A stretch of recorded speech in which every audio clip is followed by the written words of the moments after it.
Hello everyone, I am Dr. Nandesh Shetty, consultant urologist and urologist transplant surgeon. I practice at Belagavi.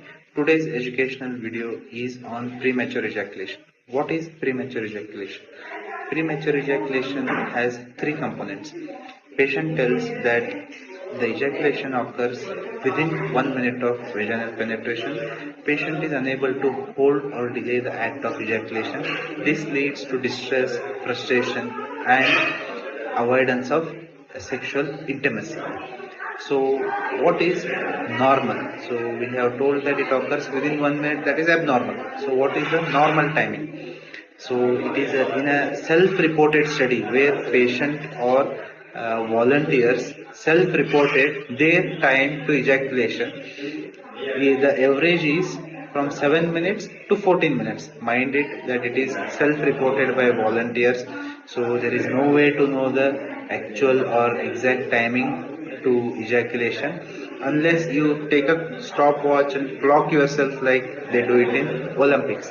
So, what causes premature ejaculation? There are many causes which involves psychological, hormonal. There could be changes in a penile sensory stimulation. So there are many causes which have to be addressed in a patient with premature ejaculation.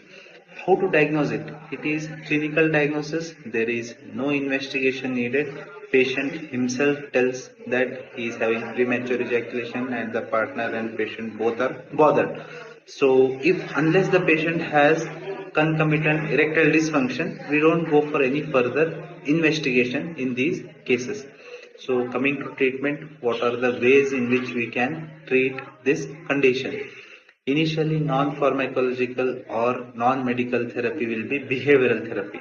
Here, there are two techniques. One is stop-start technique and other one is squeeze technique. Both these act by diverting the patient's attention and reducing the sexual excitement and delaying the ejaculation. It is usually effective up to 40 to 50% of the patients. It is an effective therapy. Next, coming to medical or pharmacological treatment, there are oral medication which have to be taken under the guidance of a urologist or a neurosurgeon. The other safer modality of treatment include topical therapy. Topical therapy includes using local anesthetic over the head or the glands of the penis, which reduce the sensation and which lead to increased ejaculatory time.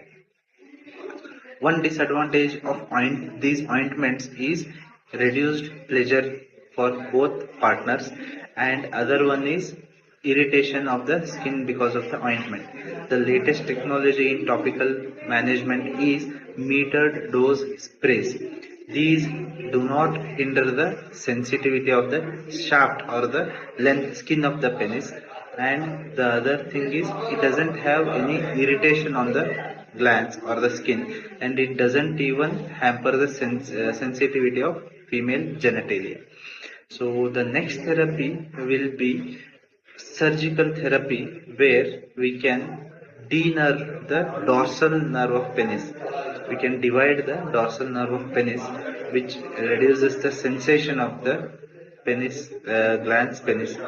But because of its radical nature, this treatment hasn't been popular even in West or even in our country. So other patients, as I told, if the patient is having concomitant erectile dysfunction and premature ejaculation, the other modality will be using the intracavernosal injection for improvement of erectile dysfunction as well as the premature ejaculation.